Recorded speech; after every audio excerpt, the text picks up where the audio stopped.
Yo, what's cracking, my people? Welcome to yet another episode of ADQ'S Renaissance. Yeah, a little lower so y'all can see how fine I am. Welcome to another episode of ADQ'S Renaissance. I'm your host with the most, keeping 100 from coast to coast. Through God I boast. ADQ.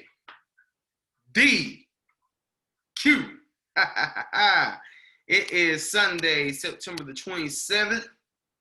2020. You want to know something that I'm mad about right now? I'm going to tell y'all what I'm mad about right now. Why Virgo season has to be so daggone short? You know what I'm saying? We got like the last week in August and most of September. What the heck, man? It's not fair. It's travesty, you know what I'm saying? Virgo season for life, son. Virgos, man, we rule the world. September 1st, 1985, right here. You know what I'm saying? All right. Now that I got all that out of my system, I'm about to calm it down. It's 10 o'clock on Sunday night. I'm about to talk about black love. You know what I'm saying? I'm about to talk about black love. I'm about to talk about, why am I as fine as I am and I'm single? You know what I'm saying? Why is my guest as beautiful as she is? And she's an entrepreneur. You know what I'm saying? And a heck of an individual. Yeah, she's riding solo as well. Why is this going on? You know what I'm saying? Black people, we need to talk this out. Black men, black women, we need to sit down and just hash this out. Am I the representative of all black men in the world? No. I just happen to be a black man. You know what I'm saying? Is she the representative of all black women in the world? No. But perhaps we can take a couple of y'all like my aunt, Jaman. Perhaps we could take similar qualities and hash it out and all that good stuff. But anyway, we're gonna let this young lady in. So we tried talking on Thursday, but I was high off the theater. She was low off of life. She was low off of the beach. It happens, you know what I'm saying? So we chopped it up, we talked, and we was like, we need to try this again. Let's try this. Let us try this again. Okay, so there's one change. She's less colorful right now. I mean, I did ask you. I said black or purple. Y'all say hello. Y'all say hello to Tamika Wells. Hey, Tamika. Hey, everybody. How are you? So you just gonna say hey to everybody? You ain't gonna say hey to me? Oh, okay. Hello, grand exalted Adrian Dion Quarles, the head of ADQ Renaissance. Peace be unto you, my brother. Good. Was it close? Peace be unto you, my queen. All right, it's marvelous, darling. Let's get this started. All right. So how you doing today? I'm doing well. I'm doing very well. Well rested, Very well. That's your last name, Wells. Wells, yes. Okay, so you know where I messed up on Thursday when we first talked. You see, when I am talking, usually 7 times out of 10, I start an episode of ADQ's Renaissance with scripture. You know what I'm saying? And when I have a brother or sister in Christ on, they gotta give me a scripture. So go ahead, give me a scripture. Bow, look at that. Or as my man Manez would say, amen, that Harry Potter book. Let's see. I'm gonna try to think of one. I taught my son, so I thought about like Jeremiah 29:11, but that's cliche, I guess. I think that's cliche. Let's okay. Let's do Y'all see how I got my name on it too? Oh snap. Where'd you get that from? Was it a gift? I've had this Bible for a very long time. Like, I had this Bible with me when I was in To Kill a Mockingbird.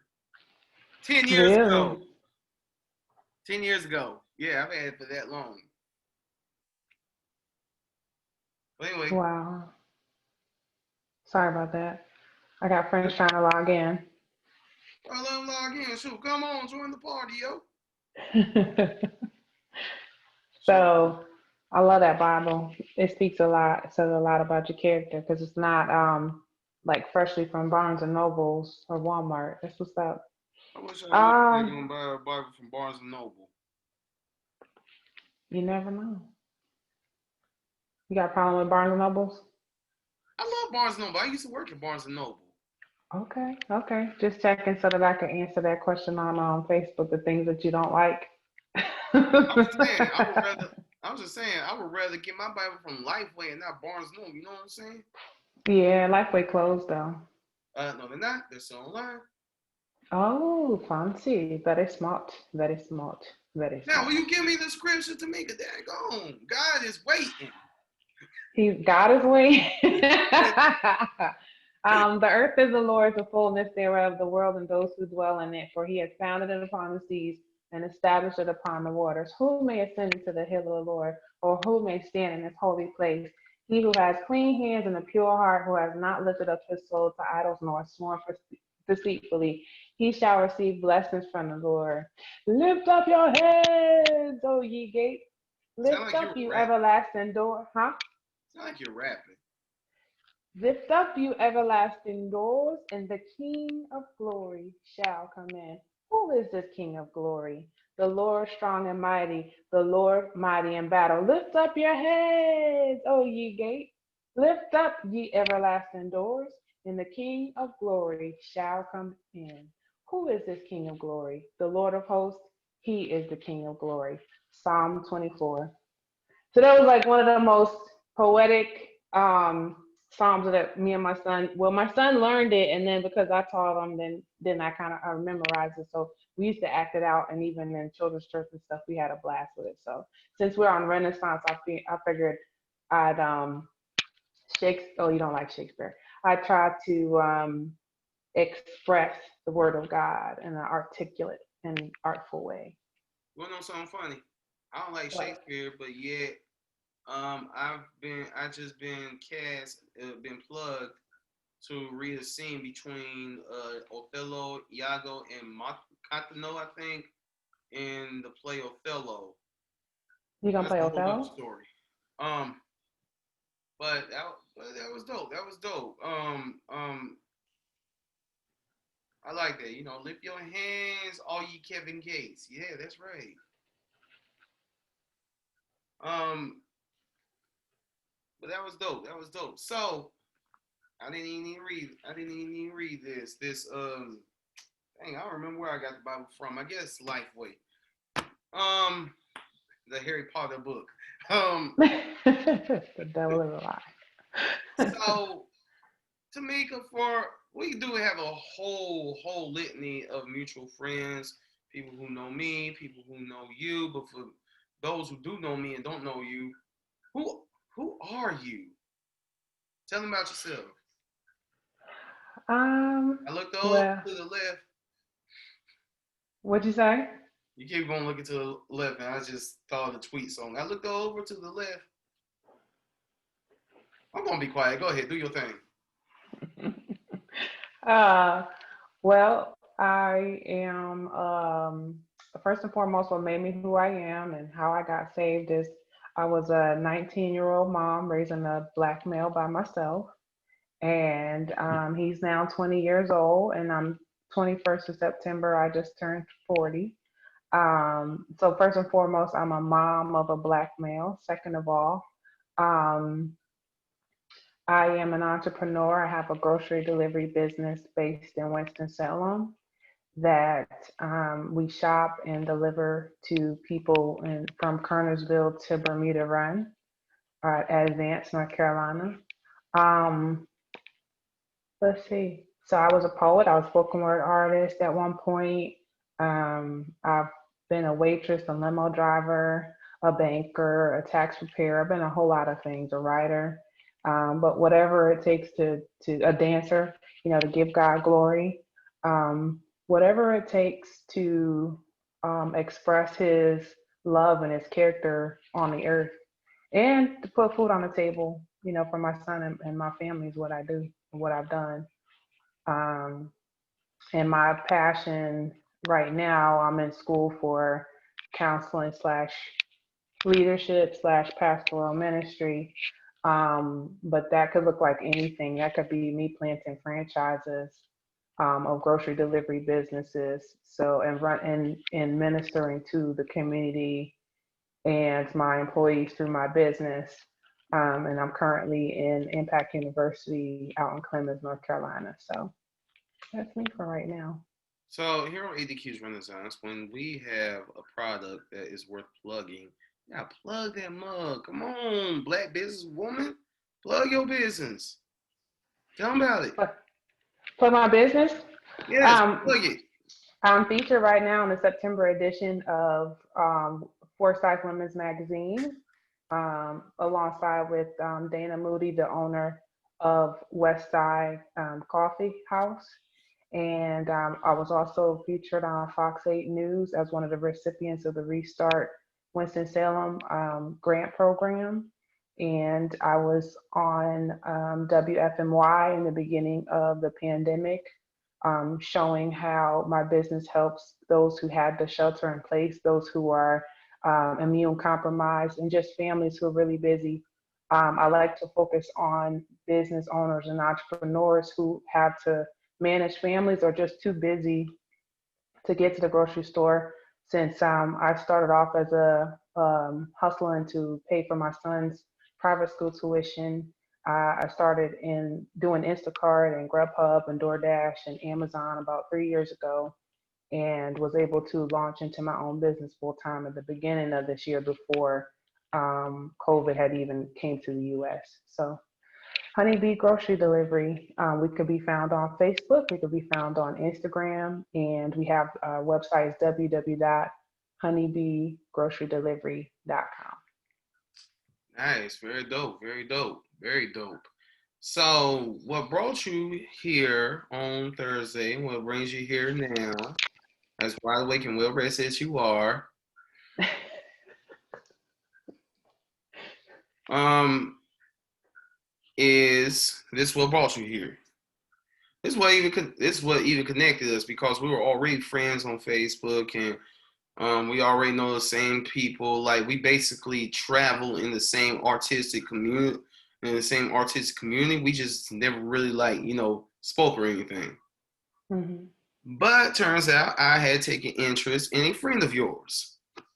Mm-hmm. That fell through because I was coming at ways. I was coming at ways that I didn't realize were not a good idea. You know what I'm saying? And I think that, and I think I could be wrong, but I think that that women are not used to the way that a guy like me, who is very passionate, very transparent, expresses himself. And in talking about that going on, I am somewhat befuddled over the fact that you're a single mother and the fact that you have had a situation fall down the wayside because of your lack of a desire to quote unquote give it up for the individual. Mm-hmm. Now, let's see. Now we can approach both situations through this umbrella of a lens that I am seeing it. The black family is dying. Mm-hmm.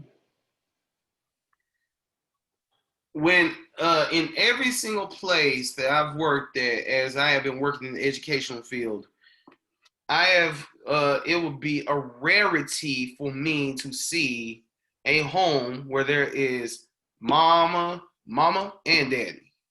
You know what I'm saying? Mm-hmm. Now, personally, I believe that there needs to be a delicate balance of energies when it goes and going into the rearing of a child. There has to Mm-hmm. be masculine and there has to be feminine. Mm-hmm. Lack of either is going to cause confusion to the child, right? Like Mm-hmm. if I was brought up by my dad, well heck, I gotta know some type of feminine side. I got without and not thinking that that's me being soft. That's just me. I'm not all that familiar with feminine energies, but you get what I'm saying. Mm-hmm. Um, why do you think that? Why do you think that there is a lack of structure in the black family at large? And why do you think that? And why do you think that that transcends into a potential black two potential relationships hitting an iceberg? One because of my over transparency, and one because of your lack of desire to give it up. What do you think? I know that's a lot. Okay. Okay. Yeah, I'm gonna try to break it in pieces. As far as the past and African American culture, where we know in the U.S. we had to deal with slavery, and when slaves would get married or have a relationship, they would get they and their children would be separated and sent to other plantations. Then, when they were freed and still had their own livelihoods and still wanted to have a family, they were always under constant torment and terrorism in this country. And um, then, somewhere in the 60s, because we saw them marching together across the bridge in Selma in the civil rights movement, there were a lot of black families and communities that were together. So what happened? So you have the drug trade that came into our communities. We had the welfare system that kind of commends women for staying single or having a baby daddy instead of a husband, because there's a huge gap in the poverty limit versus what it really takes in order to survive, which is about a $20,000 gap. I was on the welfare system, I know. Um, and I mean, I'm talking food stamp, Section 8, all of that. So all of that is almost like it's beneficial to have a baby daddy or a boyfriend or stay single and still be able to get Section 8 food stamps and support for your family. So it perpetuated that single motherhood, single individualistic mentality that African Americans tend to have. And then America is an individualistic society.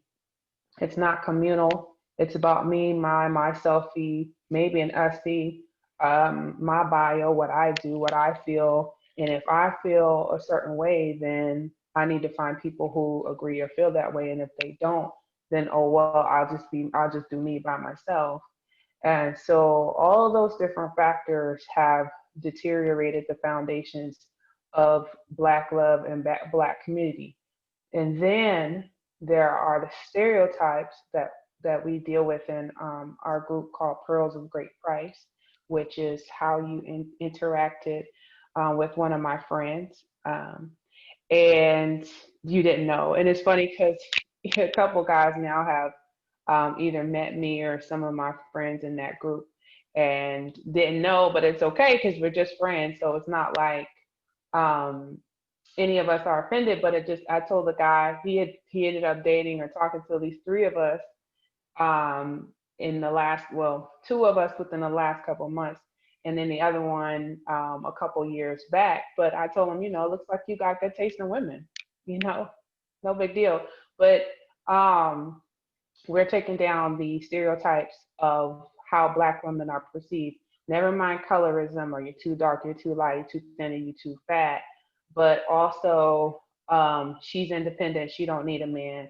Oh, she got a nice house, whether she rents or she owns. She's got a car. She's got a good job. What do I need to build her? And it's almost like African American men aren't happy unless they're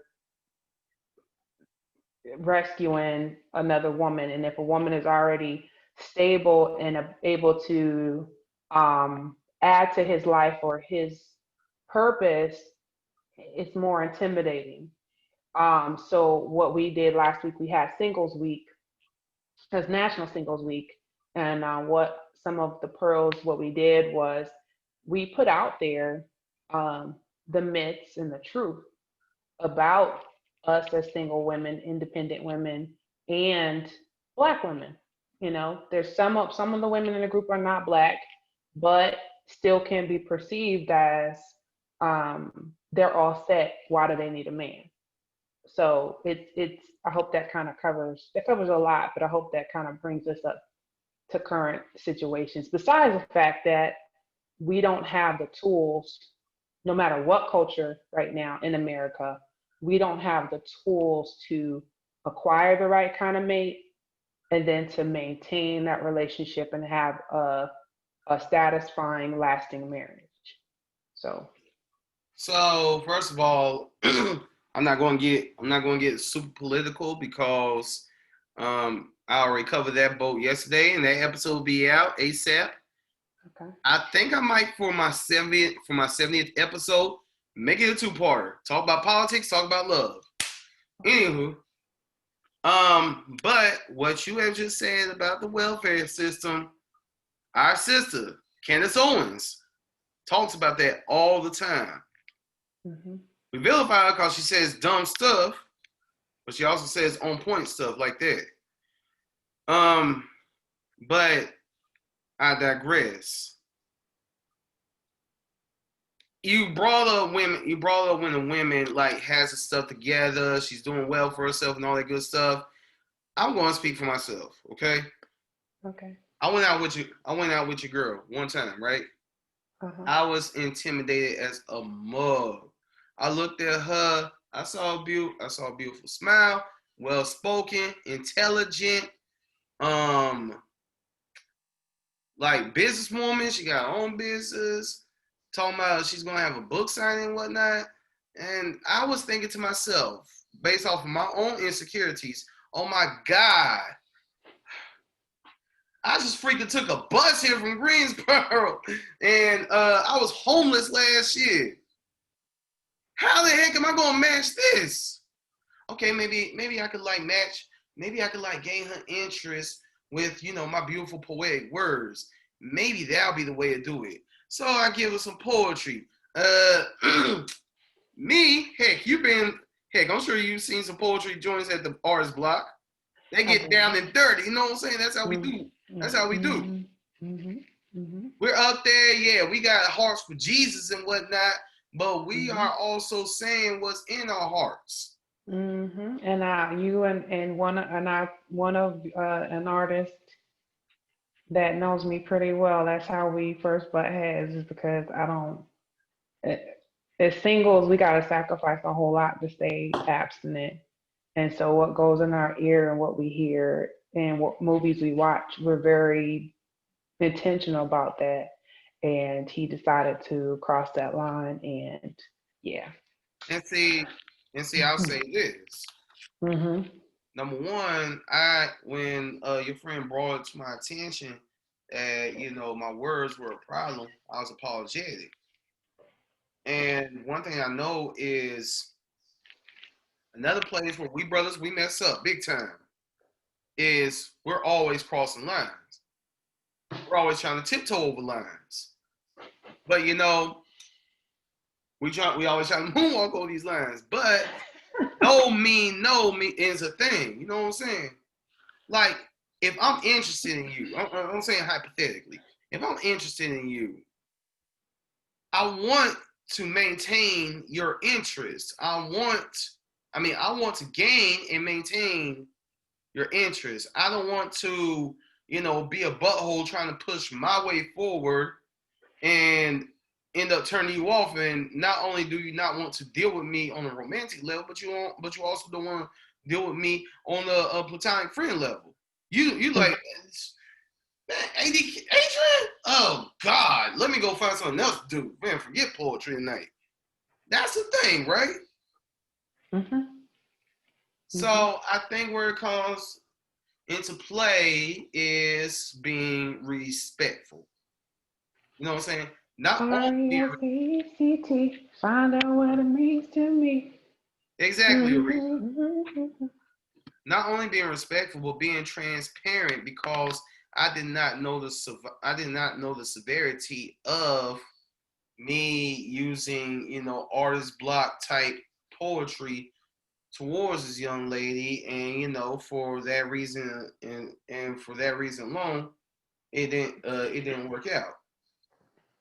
And I'm gonna tell you how that affected me in a little bit, but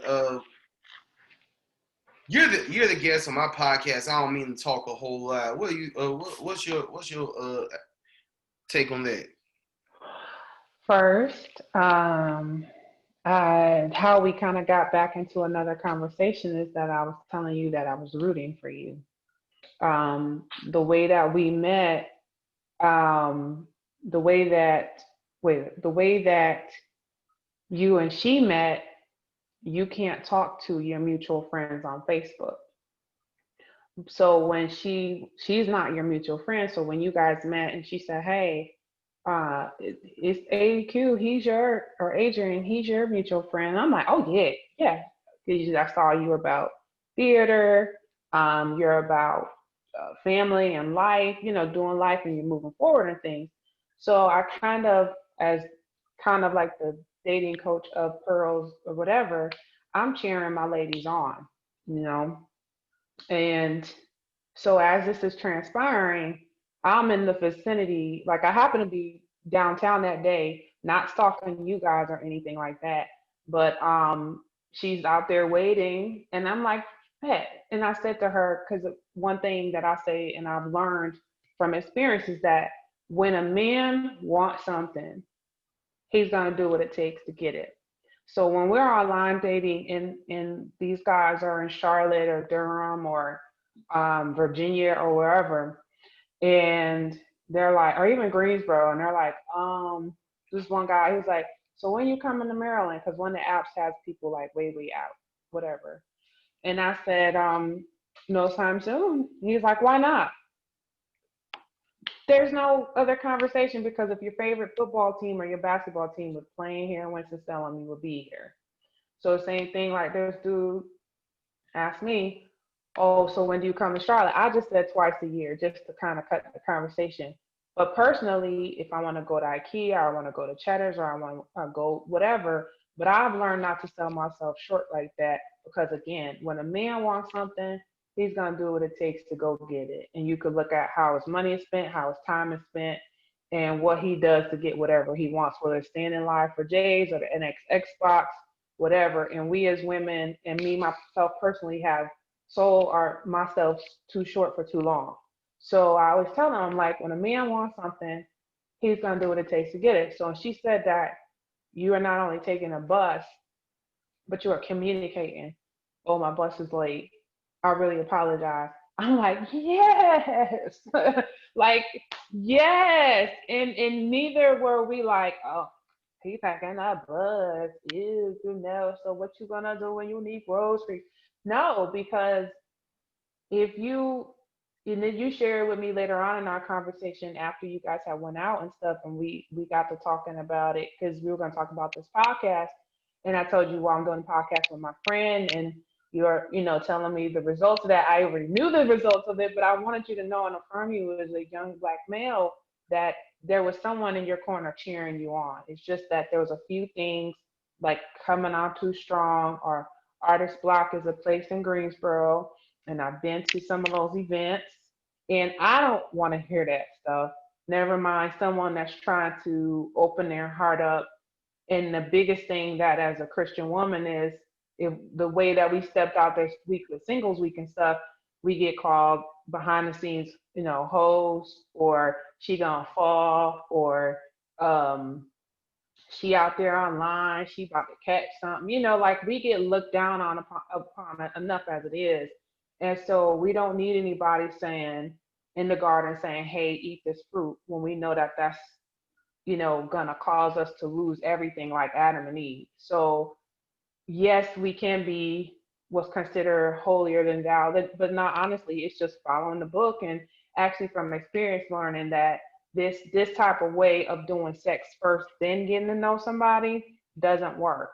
And that's why black people and black relationships are struggling right now because we're doing it the world's way, which is sex first, attraction first, sex first, and then let's hope and pray that even if we did a one night stand or we waited or held out a couple months or a year, that now that we hit it or whatever, it's gonna last.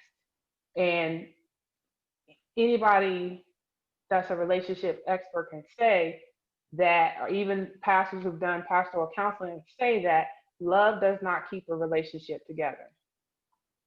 You'll see two people divorcing and say, why, what, do you still love him? Yes, I still love him. Do you still love her? Yes, I still love her. But they can't, they're like, I just can't live with them.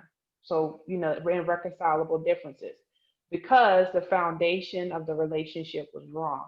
So the first thing coming out the gate was some sensual, like I shared with you, recently, or just like yesterday, I think it was. And I was like, or today, I just said, listen, as a brother, that's beautiful that you have that gift of poetry. Beautiful. No, I mean, I was super psyched, when you started sending poetry and stuff, because she needs that. We need that. We've been in the house, per se, or church house serving, and all these guys just pass us by, or there's no single dudes at all. And then nobody is so we're not in the venue to receive attention. And so the lie is that we're not desirable or not worthy of attention or attraction or affection. So to receive poetry is beautiful. However, I told you, even as a male who has that gift, preserve it just a bit. Just like I would tell a girl, don't open your legs, like I would tell you, hold on to that poetry. If she inspired you, her eyes, her smile, whatever, okay, pin it, write it down, feel it, but put it away for a while, so that maybe a month or two later, you'll be like, remember that first date we had? This is what you inspired, da da da da. But in a sense, she kind of has to earn that. Don't just give that away and people please to draw someone in. Let people get a chance to know you and not just your gift. And so that you're a human being and not just a human doing. So if you're always doing, doing, doing, then they want you for what you can do and not who you are. And I hope that helps. Yeah, I know that Christian. I know that y'all Christian women, y'all get bad rep, and basically by trying to remain pure, you're like trying to change the game. And I can understand. I mean, there's some things that I can't watch. I mean, it has to be. Dreamgirls is one of my favorite movies, but it has to be a special occasion where I watch it because it takes me to a place. Same thing about Color Purple. Okay, I need to find. Okay, I need to find a favorite movie that's more masculine, so more killer and whatnot. When school start back, I can't watch Tropic Thunder before I go to work. I'll tell you why. Because I work with EC children, Mm-hmm. and number one, there is a lot of language in Tropic Thunder, and number two, Robert Downey Jr. gives a full monologue about going full the R word. Oh wow. Yeah. So I can't have that in my spirit while I'm about to go serve EC children. So what you take into your spirit, you gotta be very careful about what you take into your spirit. Yeah, That because I understand. believe me, I can speak for myself personally, and I'm sure a few of us have a playlist that one day we gonna listen to when we with our husband. Believe me, that playlist is over there in my Spotify. Yeah. So it's not like we don't have a sexuality. We just put it in that box for now because that little thing, yeah, it's real. It's a little wildfire. It's like a little fox with its tail on fire, and it just runs through and just tears up everything. So it's like I don't even want to. I think I shared with you before. There was a circumstance where I had an ex fiance, and um, just we didn't even go all the way. I mean, we were tight. Like we could talk about anything. We start Mhm. showing up to church matching, and people would swear we, planned it or stayed the night at each other's place or whatever. And it wasn't even like that. We just became in sync. And um, We almost went there. We didn't. This was when my son was 5, so this was 15 years ago. And it just opened a door, a demonic door. And I began to lose. My car got repoed. I lost my place I was living in because my rent, it was Section 8, but the rent went from two something, 260 something to $600, which I couldn't afford. Um, my possessions got flooded while I was staying at my mom's house. So I lost all my prom dress and all the different memorables and clothing, and I had to eat out 3 times a day until her place was fixed or my apartment was ready. Just a lot of trauma that I went through that it was very, very, very, very, very, very, very, very clear to me that that wasn't the way. And then still, after other relationships and a failed marriage, I and that started off with conversation to love to attraction to sex before marriage. Still got married to make things right and ended up with an abusive Christian man. So again, I and then I after that about a year and a half later met a guy who wasn't really saved. Came to church once or twice, smoked, went out, different things like that, drank, and it was the same person, different package. So there was something on the inside of me that needed to be checked and needed to grow, my self-worth and standards and things like that. So at this point of my rodeo, I'm not trying to play with any of that stuff. I'm not trying to leave cookie crumbs around so ants can come and destroy stuff. You know what I'm saying? So it's not even about, oh, he nasty or he's a pervert, he tried Netflix and chill. It's like, you do that, bruh, over there, because the way my life and dynamic is set up, I'm happy and content the way things are. And if someone can't come to me in a way that is going to help facilitate and help me go up or pull me back down, I'm good. So tell me this: Would you agree that there's a lot of women out there, and I would attest to it. And there's a lot of women out there that they want a man, but they just been hurt so many times that they just expect that anyone who will come their way next is going to screw up or do something stupid. Yeah. Because And like we're working on that. We're working on that. Yep. I've some of the women that I've been with, it's like they have brought over scars from past relationships.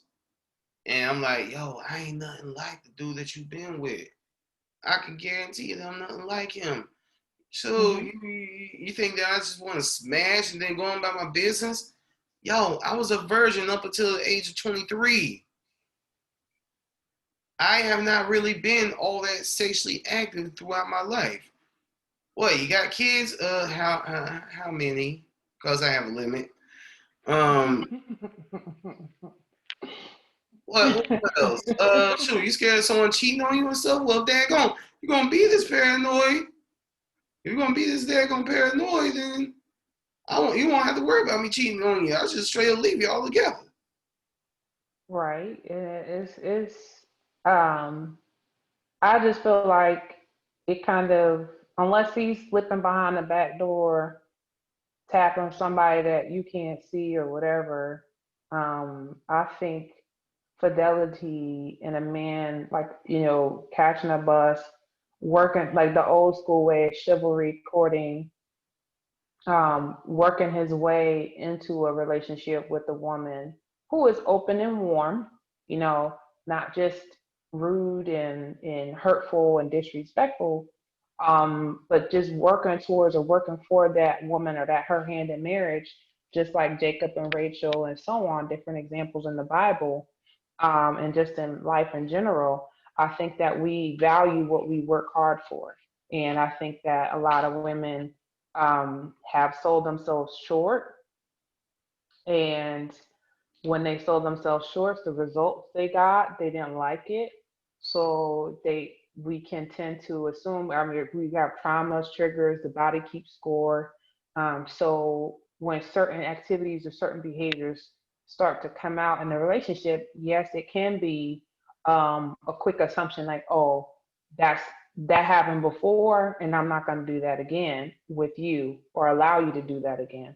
But at the same time, where I'm very passionate about us as people, as African Americans, and just people of our generations now, is to grow and to learn how to work on people skills of communicating, because it's easy for us to get along with people on the streets or like our grocery shop. So I'm cool with a lot of people in the grocery stores out here, but it's different than them living with me or being my best friend.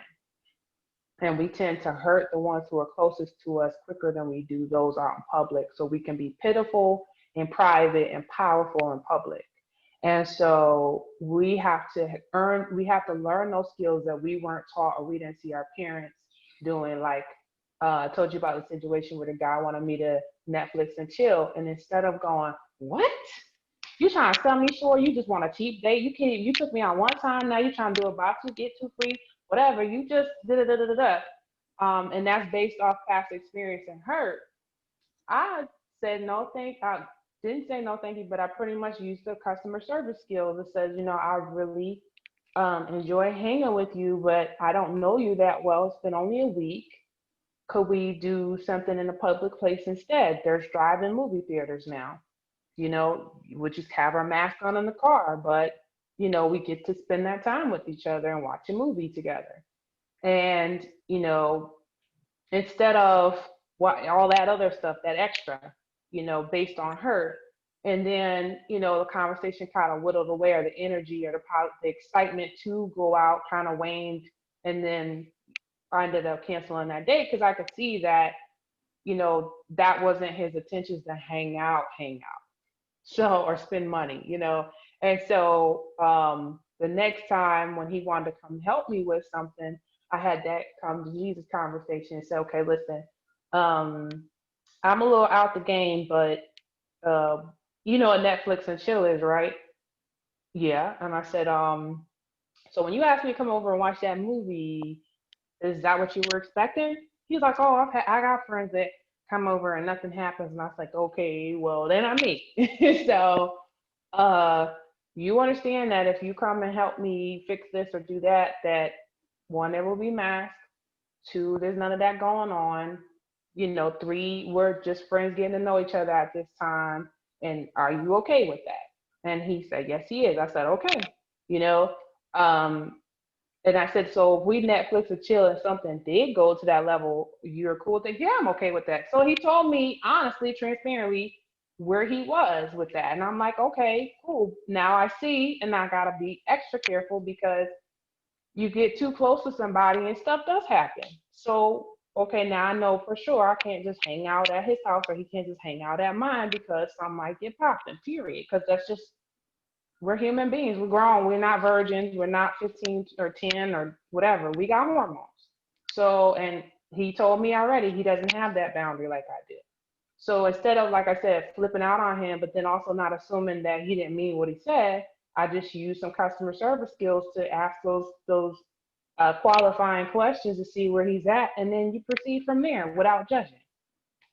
And we don't have that type of conversation with people anymore. So, especially not in our personal relationships. And the result of and the result of that ended up with y'all no longer being involved, right? Down the road, because I guess that was week one with the Netflix and chill, and he said he had a friend who comes over. So I don't know if that person was already around at that time. But again, the book that we were reading in our in Pearls of Great Price talks about dating multiple people, not having sex with multiple people, but dating multiple people to get to know people and do activities like things you could do outdoors or whatever, and get to know people like they used to date back in the 50s and 60s, instead of just hold hands, kiss, I like you, you like me, let's and then see if it works from there. Oh, it doesn't work. Okay, next. Or just No. locking yourself down with one person and then thinking that that's the one, and then it doesn't work, and then you got to start all over again, etc. So this way, that when you do finally go through that process of dating or getting to know different people and realizing what you do and don't want, you grow, You grow spiritually because you definitely gonna need Jesus to not jump somebody's bones. And then two, you're learning how to interact with people of different, cultures and backgrounds. And then also, when you do finally settle down and choose that one person, because there isn't just the one, there's 7 billion people so on this earth currently. So it could be at least 100,000 of them that you might want to settle down with or that are suitable mate. So when you do finally settle down with that person, you know that you know that you know because temptation is going to come. There'll be coworkers, there'll be neighbors or people that you might interact with that are you're attracted to thereafter, but you already know what you went through to vet the process and to choose the one that's suitable for you. So that's bae for life, and both of you have invested that time to get to know each other and to build a friendship. And then you don't want to cheat on a friend. You don't, because you don't want to hurt your friend. So why would you cheat on your friend? And then you should be able to tell your friend when there's temptation and things like that going on. And not is it always perfect, but you have that solid foundation of a true friendship, someone you've gotten to know and then are continuing to learn and grow with as life goes on. So there is truth to what you're saying because some time ago, a lot of time ago, I had what you would call a hookup, right? Mm-hmm. Me and this girl, we're making out, and one thing led to another. You know what I'm saying? That happened.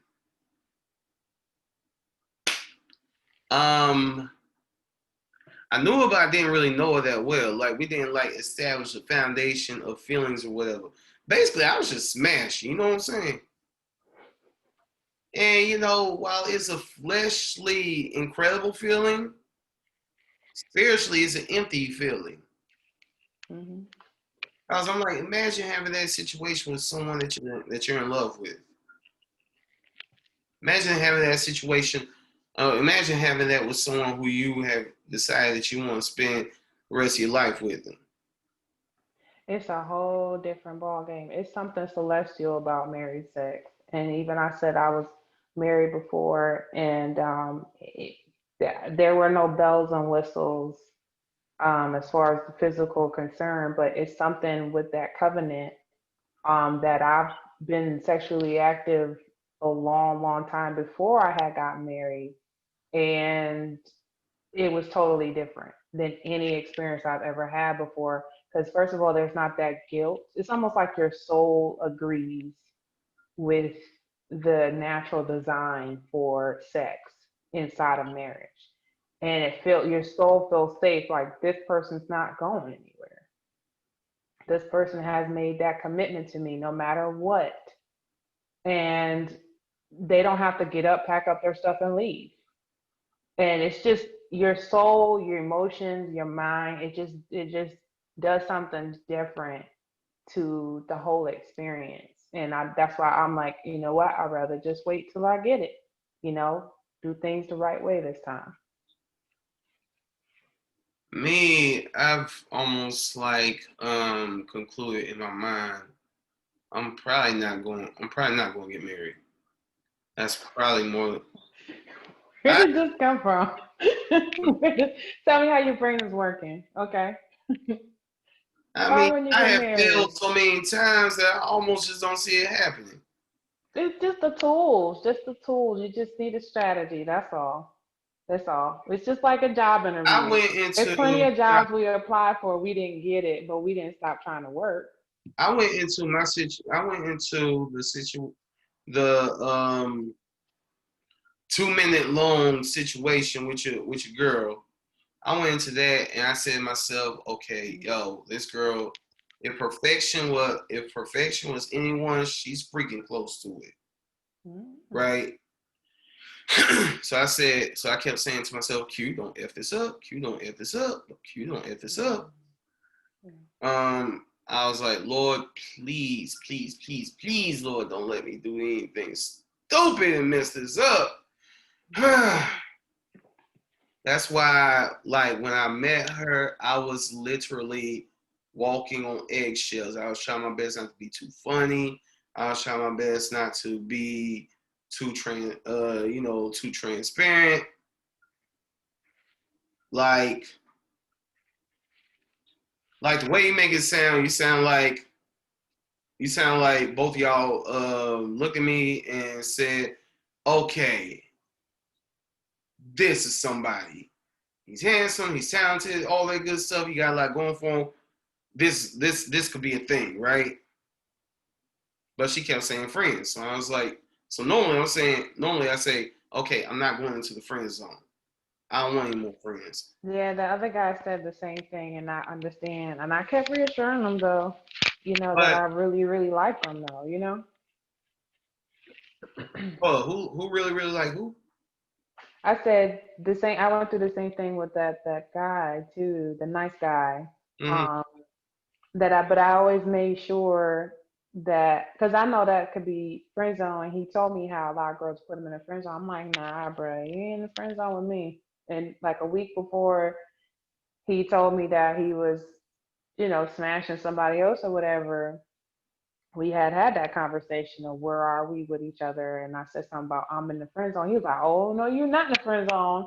And I was like, "Okay, cool." He's like, "Am I in the friend zone?" I was like, "No, you ain't in the friend zone. I'm just trying to take my time to get to know you."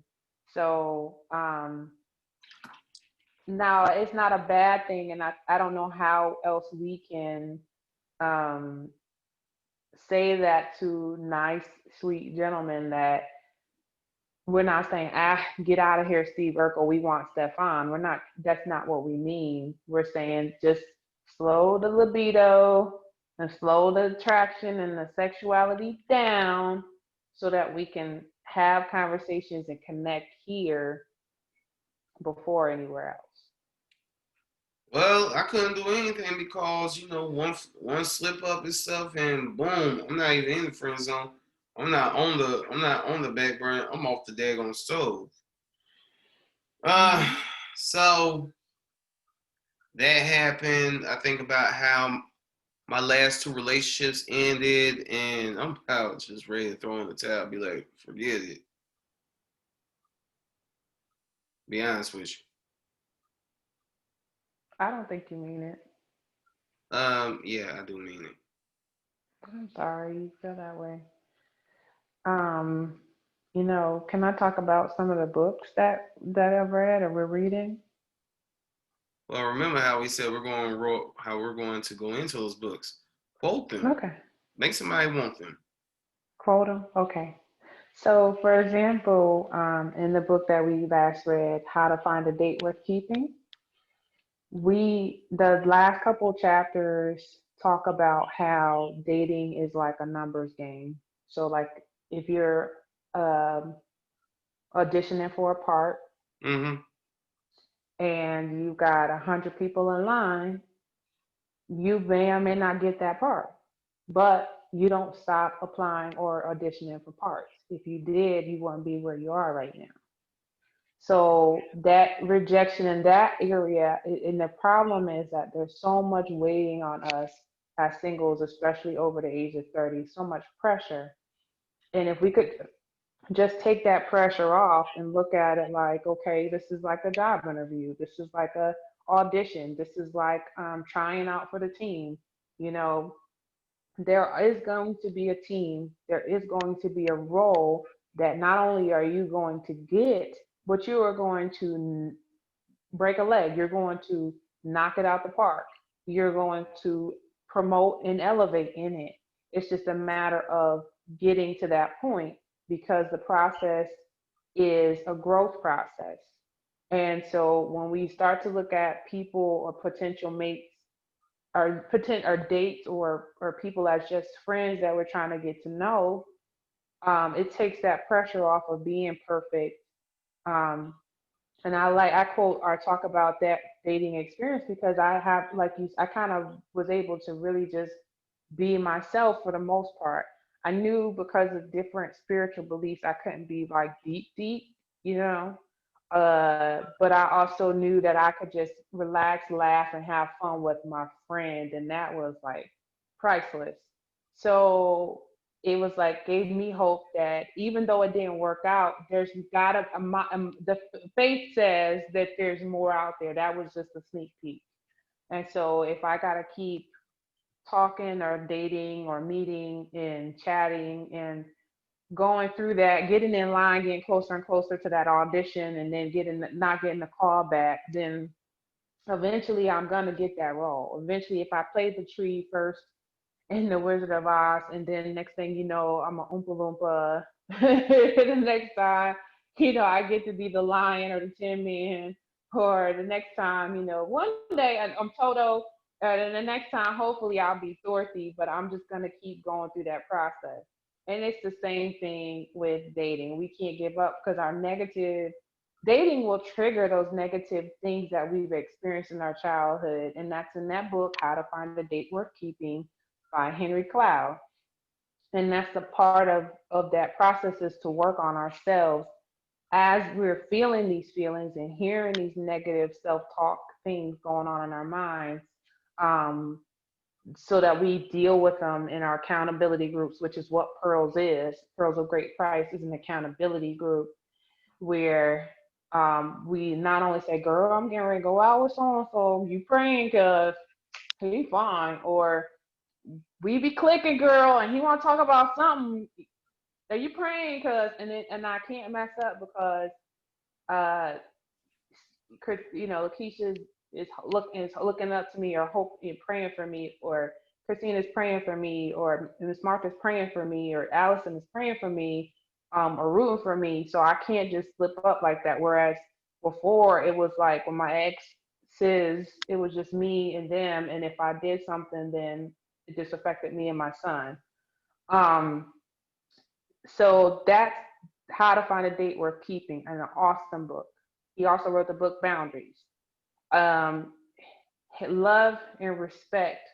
When it comes to, there's a book called Love and Respect, and it's more of a relationship marriage book. And with my ex-husband, he was abusive, verbally abusive, which produced physical abuse because he would kind of like back you in a corner, harass you all day, all night till he got whatever he wanted, which could be Chick-fil-A, or he wants to use the car to go to the library to get on the computer, and my son has a dentist appointment. He will argue all night long. So about 4 o'clock in the morning, one thing we agreed on in the marriage was that we're going to read this Love and Respect book together. And so we would finally calm down and read the book, and we start laughing. Why are we laughing after arguing all night long? And this again where we need tools. So inside the book, we're talking about the crazy cycle. And that's what we were on all night long. Men need respect like women need love. Nowhere in the Bible does it say that a wife must love her husband. It says respect her husband. So God knows that men are fueled by respect. So when a woman says, I really respect the fact that you took the bus from Greensboro to Winston to come see me. I really respect the fact that you got 71. You're on episode number 71. Your heart and your mind are like, just as if a woman goes, oh, he wrote me a poem. Oh, he got me flowers. And we weren't taught that growing up. And so we get on this crazy cycle. So he's being rude or unloving, not making sure that me and my son get to his dentist appointment to have a cavity filled. And I am saying probably things that are disrespectful or rude to him. So he becomes more unloving, and we just get into this whole tussle that can keep going on and on and on. And that's a lot of the relationships that we grew up in. There's the book, there's a YouTube, and I always encourage, there's audiobooks, because I'm always listening to stuff in the car because I need to work on me. I've been through so much and my childhood and all that. My mom was bipolar schizophrenic. She had her first nervous breakdown when I was 13. I played mom for a long time with my mom, until she passed when I was 27. My stepdad would fight, get drunk, and he broke her nose one time, and I was the counselor, the mediator at 9 years old to make sure that they didn't kill each other. So all that stuff, and then you add broken relationships, single parenthood, poverty, so on top of all of that. So I'm not saying that a man just needs to take me, accept me as I am. I realized a couple of years ago I got work to do on me. It might not be my fault that some of these things happen to me, but it's my job now as an adult to take care of it and prune my garden and get that stuff out of my system so that my future is not perpetuated in that same direction. Because when my ex-husband and I started fighting and he hit me in my nose, I'm like, oh my God, I'm repeating the very same history of my mother. And they didn't plan to, but I did. And it's like, you know what? Something's not, I need to deal with this, and get my life right. So I make sure now that I'm educating myself on relationships, myself, shame. I read a lot of books by Brene Brown. There's a YouTube by Miles Monroe called A Good Relationship, which I can share in the comments or with the audience later. And that talks about the importance of the right ingredients to make a relationship. So you need the right people, the right characteristics in those people to make a marriage or relationship work, and also the right environment. So women get upset when men have a bunch of single friends that are hoes or whatever, or married men that cheat because, what do they say? Bad character corrupts good morals. So, you kind of are who your friends are. So then the environment, or let's say you have parents who are trying to destroy your marriage or your relationship. But if you have parents who you can kind of go to and talk to, or elders or leaders who can talk you through off the ledge when you're getting off each other's nerves, that's a positive environment to help a marriage last. Because we do stupid stuff all the time. We say stupid stuff all the time. And we think it's the end and it's over. And a lot of times it's not. We just need to work through it. So that YouTube is about 20 minutes long and it's excellent. Like I can listen to it over and over again because these are things I did not learn growing up. There's also Redefine TV, which is Pastor Tanisha and Jerry Flowers, and they talk to our generation about love, sex, relationships. They have a YouTube called Mr. Insecure. They have one called Miss Insecure. How to know if she's serious, how to know if he's serious. And the gamut just goes on and on and on to help us young, attractive people fall in love and stay in love and rebuild the family, especially the Black family. Is there a book on a situation of how my last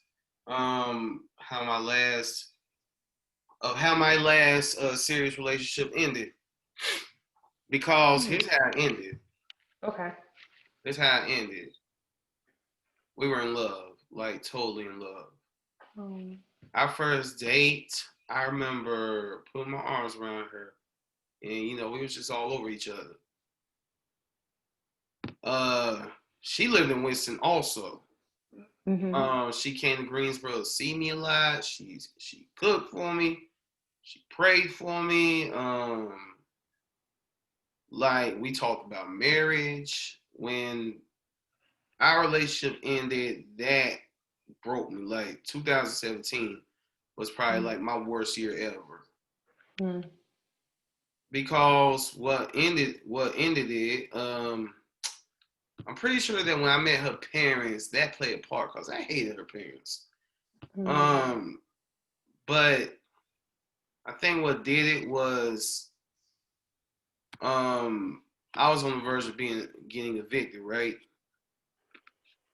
And this is where the transparency part comes in. Mm-hmm. I told her that I was suicidal. I've Mm-hmm. been I'm not suicidal now, but I was suicidal from age 11 to like 32, 33. Wow. I'm talking suicidal to the point of there were times when I would go walking at 2 o'clock in the morning, look over a bridge, and be like, God, what would happen to me if I jump? Right? Mm-hmm. I tell her that, she sends the police my way. And I've been anti-police almost my entire life. Mm-hmm. And I tell her that, and then next thing I know, I'm blocked from everything. She like completely blocked me out of her life. Mm. I don't know if there's a book that addresses something like that, but I think that's one thing. I think that's one problem with our community is we don't just sit down and be transparent with each other and share our problems. Like my last girlfriend, I don't call her a serious girlfriend because we were together for so briefly.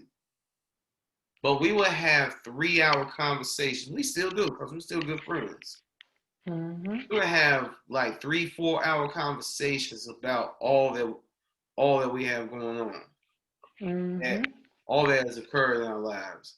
Her growing up Mm-hmm. in an abusive household, me growing up in an abusive household. Mm-hmm.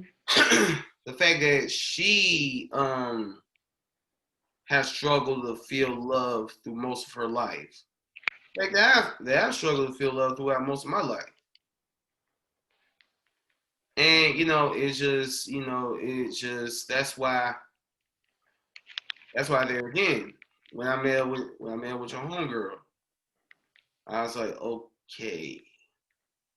okay, I have my jokes going for me, I have my great personality going for me, and my good looks going for me. All that deep, crazy, sad stuff, throw it away. Don't pull it out. Don't pull it out until. Don't ever pull it out. Keep that to yourself. And yo, that can straight up make someone implode.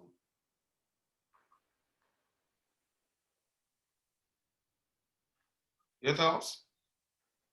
Um, well, I wrote down some things as you were talking. Um, and I've learned. So, can I ask you a couple questions? I'm the interviewer here. You on my podcast? So, first of all, I honor you for being open and transparent. Hey, You here on probably ADQ's Renaissance, we keep it funky. you're helping a lot of people, I'm sure, right now by your transparency. Um, how so the thing is like how did you know you were in love? Because what you were describing to me is physical attraction that y'all are all over each other. How did you know? Like, could you trust her with your bank account? Could if I wouldn't something even were to trust Jesus with my bank account. That's how protective I am over my money. what you yeah, so um some Sorry, character bro. things. Hmm? I said I wouldn't trust Jesus with my bank accounts. That's how protective I am over my money. Okay.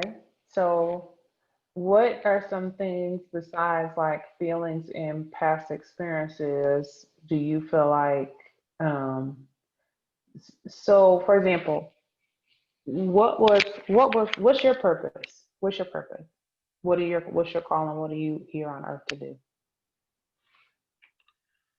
Provide dope theater, provide dope theater, provide dope podcasts, and awaken as many black people as possible until the day I die.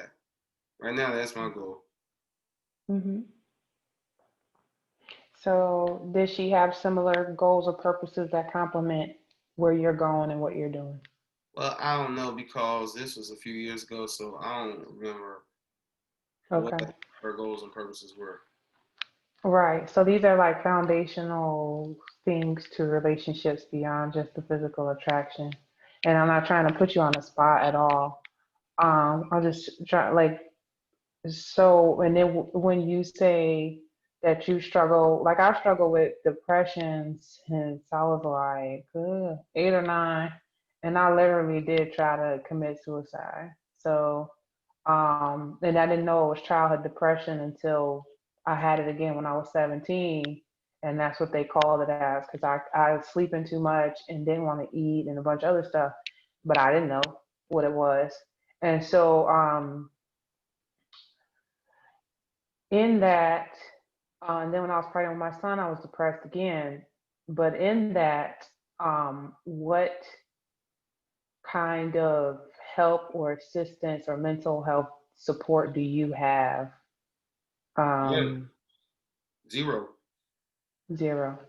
Yeah, And what I do for mental health, and I'm going to say this, and I don't want to take it off of me because I'm not the interviewer. I'm not the interviewee here. You are. But okay. what I do for mental health purposes is, yo, I talk to God. Hmm. I take everything I'm feeling, put it in a poem, put it in a song, make a play about it. That's why I wrote my play Time. Hmm. And that's why I'm writing my play Keeping My Brother. Hmm. Um, Time, which is on my YouTube channel. Y'all please go like, comment, and subscribe. Um, but I've done that. Um, and just once I was walking through Winston. I love Winston. I used to live in Winston. Hmm. I was once walking in Winston, and I was like, I just have kind of long, powerful conversation with myself. I said, "Q, come on, man, you're not a sad person. You need to chill with all this sad stuff."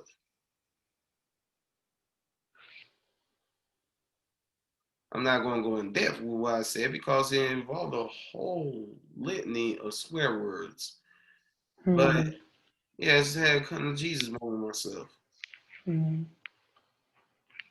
But as far as like mental health and whatnot, that's very much looked down upon in the black community.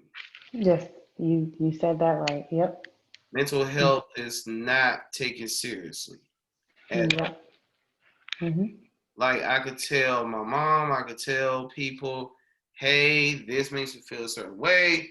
Hey, this makes me feel bad and stuff. Okay. Mm. Like, but me, I think differently. If you were to Hmm. say, Adrian, this makes me feel a certain way, this makes me feel uncomfortable, this takes me to a dark place, I would stop immediately and be very apologetic about it. I'd probably write a poem about about how much I apologize. Me, I'm the type of person. I have a friend whom I love dearly, love her so much.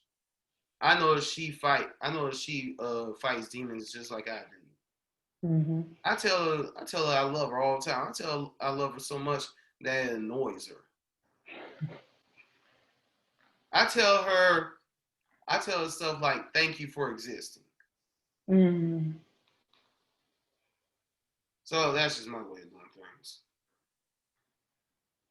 So you conquer those demons by giving back and being what you wish someone was for you, right? I haven't conquered the demons by any stretch. Just But you combat those feelings, those emotions by giving back. yeah, be the change that I want to see. Yes, I agree. And I will also say that a support system outside of your personal relationships would really help. It's just hard to find the help, to be honest, especially for us African Americans, but it is possible um, because I can't expect my husband to be my ultimate counselor. And I can't expect the church or a pastor to be my ultimate counselor. I can't expect just the Bible sometimes to just be enough. Prayers just be enough because sometimes a sounding board or someone who knows psychology and psychiatry has the tools and the skills to help me walk out of those ruts or those cycles that keep me going back into depression and suicidal thoughts. Because when my my father and my grandmother died in the same year. My best friend, my my ex husband walked out. My best friend betrayed me, alienated me from everything and everybody in my church. My dad died, and then my grandmother died, all in a matter of 10 months. Yes, I had very suicidal thoughts, and I also had to reach out for help because there was no beg or relationship to help me with that. And there was times where my mom would hurt me or betray me, and I felt like I just wanted to drive the car off the road. Um, and I had to find means or ways to redirect because we as human beings are fragile, you know. But that comes with school skills and tools that professionals need that have, um, and that we need access to. And there is more access, I think, now this year than ever before. So I don't think just a book or self help by itself is enough because there's so much that those demons or spirits are holding us back from, that we need to at least have a strategy in place that when they come to taunt us or to push us in that direction, we have a route to go around it and not continue to go on that same cycle over and over again and down that same path, if that makes sense. It does. But yeah, people out here tripping big time over COVID. What'd you say? Excuse me, had a 35-year-old moment. I said people out here tripping big time over COVID. Who's out there tripping big time? Over COVID. Who are people? Yes, there's a lot of people. Being quarantined and stuff, it heavily affects one's mental health. Oh yeah. Oh yeah. That's kind of where Pearls of Great Price started, and like I think I shared, my life at 40 is not where I thought it should be by now. And if I didn't have us single ladies coming together and checking on each other, I don't know where I'd be this year. Especially running a business by myself, and people always wanting you to serve, serve, serve, give, give, give, and you're not getting refilled or supported yourself. Um, and that's so important. And I didn't know there's a book called Boundaries. There's a book called Boundaries by Henry Cloud. And that might really speak some life into the situations or the reasons why we become the savior for everybody else, hoping somebody will save us. Um, because I realized last year, I'm like, God, if you want me to go back to school or you want me to start a business, I need help, I need support. No more superwoman. No more superwoman. And then when COVID hit and I'm sheltering in place, but I still got to work and I still got stuff going on, and certain people I thought would help didn't, it's like, okay, again, circumstances aren't the way that I think they should be. Or it would be easier if I were married, then he would do this, this, and that, or help with that, or I could have somebody to talk to, or hugs to relieve stress, blah, blah, blah. But we have learned to adapt and come together with those who are in similar situations and then help one another and support one another mentally and emotionally and spiritually. And it's so important to have people, even people you pour out to, but people that are pouring into you or checking in on you, because we do tend to fall into low places, and thank God for people who are spiritual, but like, are you okay? I was praying, or I was just, you came to mind, are you okay? What's going on? Are you good? You're quiet, what's going on? To check in with you and pray with you or pray for you, because it's no joke. It's no joke. And I really feel for people who don't have a faith or don't have people to support them right now. It's overwhelming. And then I'll say too, like in relationships, and I tried not to, one thing I'm learning with that book, probably a couple other books, I can't even think of what it is, but with How to Find a Date Worth Keeping and the different conversations that we can have as friends, I try not to go too deep into the past or what I've been through, because then it's almost like two victims competing to be the biggest victim the rest of the relationship. So, I try and keep it light and airy and get to the basics of, knowing someone's family or what they do for work, or I don't know what they like and don't like before we get into deep, deep emotional stuff, because we tend to bond, and then you might tend to bond with the wrong kind of person, and then you're talking for hours, and I've done that recently, 6 hours, etc. And we could talk about, like you said, all that stuff, but then because the physical is not there, then you move on just that quick. So where was the bond?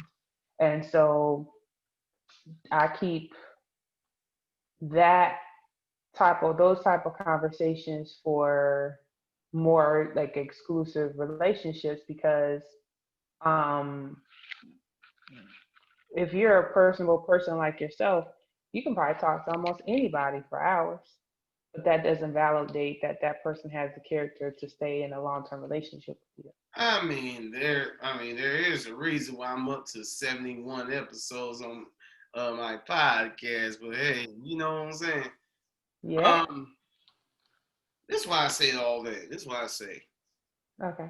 two things. Number one, you don't even look 40. You know what I'm saying? You got Now that. what? You don't look 40. You look like you're still in your 20s. Thank you. I don't see Ain't not, got good. Ain't got good. Yes, he is. I don't see not He one renews gray our hair. youth like the eagle, sure enough. Yes, I don't see not one gray hair in sight. All right, but boom, I got this. I got this right here. Number two, see, here's the thing that has helped me a lot. Hair in my eye. This has helped me a lot with my relationship pursuits and whatnot and Mm-hmm. aspirations. As I will What do you go take back that? and forth with myself on whether or not I do want to get married. Mm-hmm. And that's this. Society says that you have to be married with 3 kids, a house, and a picket fence by the time you hit 40. Wow. But who's to say? Who's to say that that's God's plan for you? Well, actually, He's supposed Right. to have all that by the time you either 25 or 30. You know what I'm saying? I forgot. I lost count according to the census. They want us to be in debt. That's why. Exactly. Who is to say that you're going to find your beloved find love from someone in this super awkward socially distant society by the time you by the time you hit 30 or 40? Why you keep cutting the camera off? I'm not trying to, but I'm looking at the messages. You're being a millennial right now. Yeah, totally, absolutely. Like, doing hey, congratulate.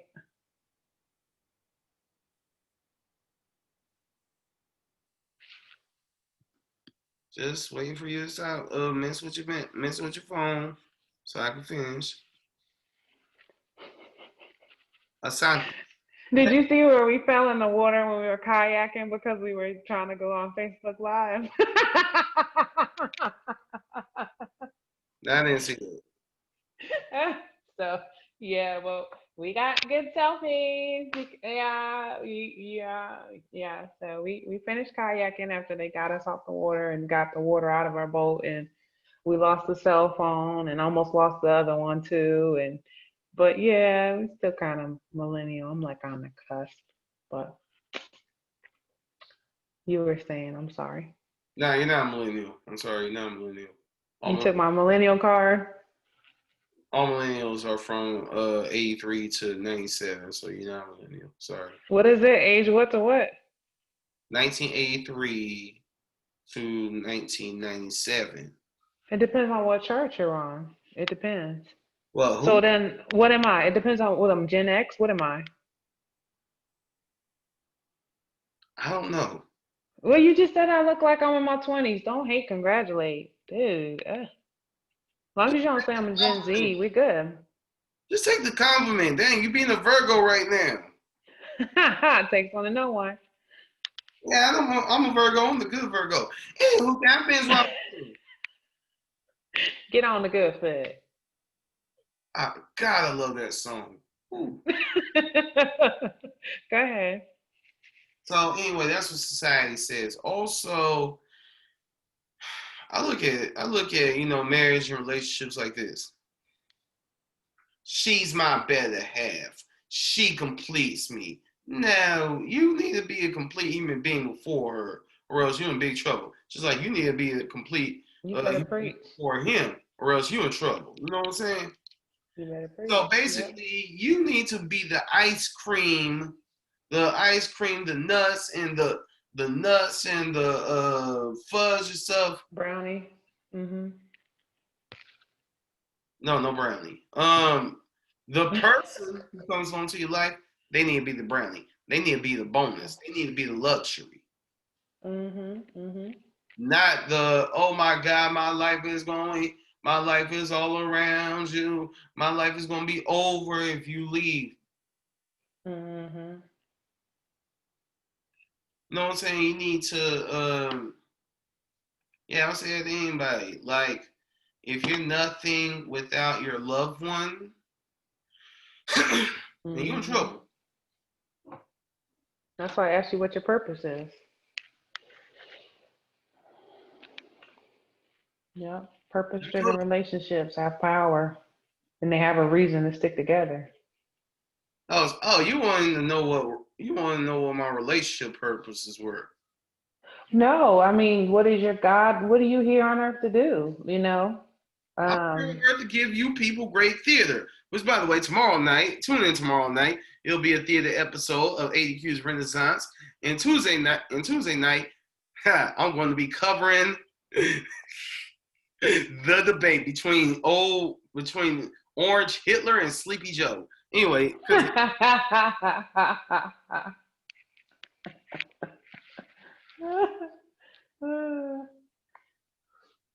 on Tuesday night, I'm going to be talking so much junk. It's going to be crazy. Y'all definitely going to see it in the CIA after me. Y'all going to be like, hello, CIA, please shut that big head man up.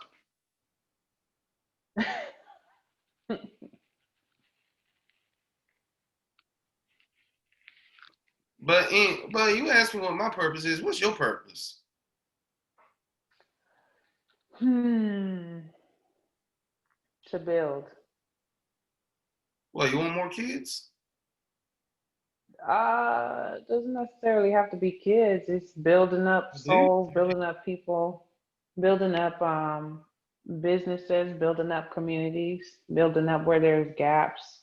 Um, like let's say I mentioned the um, the federal poverty limit and the gap between the federal poverty limit and how much it costs to actually survive, and so I could be that person that bridges or helps people bridge between that $11,000 and that $30,000 a year. Building up women, building up men, encouraging them, pushing them forward. I'm just empowering. That's what I do. I'm an empowerer, an encourager. Um, and so I build, I establish, set the tone, set order. So, for example, right now, my business is out of Winston-Salem. So, Trey I, Folk. what you say? I said Trey Folk. Holla. So, I run a delivery business. So, one guy was like, "Oh, he does insurance and he could do that from online anywhere. So he wants us to go out to the beach and work from the beach, and I can't, so our purposes aren't the same, because if a customer needs a delivery, unless I'm shipping Lysol or disinfectant wipes, which I still have to come to the warehouse and get it, I can't be at the beach. So I need someone that, you know, um, if I'm called to be stationary for right now, they're not somebody that's called to be in Japan and Hawaii and all that, traveling, when we can travel again. So my purpose has to match with that person. I also um, have diverse clientele and diverse friends. So if he's a brother, he's got to learn how. He's got to know how to code switch. He's got to know how to, when in Rome, do what the Romans do. Not that I'm not black enough or he's not black enough, but in order to do business and to minister to all kinds of colors and cultures, we have to be able to adapt and um, get along with people of all backgrounds, not just the way that I or he may have grown up. So. Okay, so I would like to speak to that. Number one, normally you all see, no, you don't. Okay, I'm Pan African, RBG, most definitely. Red for the African blood that we have, black for the beautiful melanin that we have, green because we're the first people to populate the earth.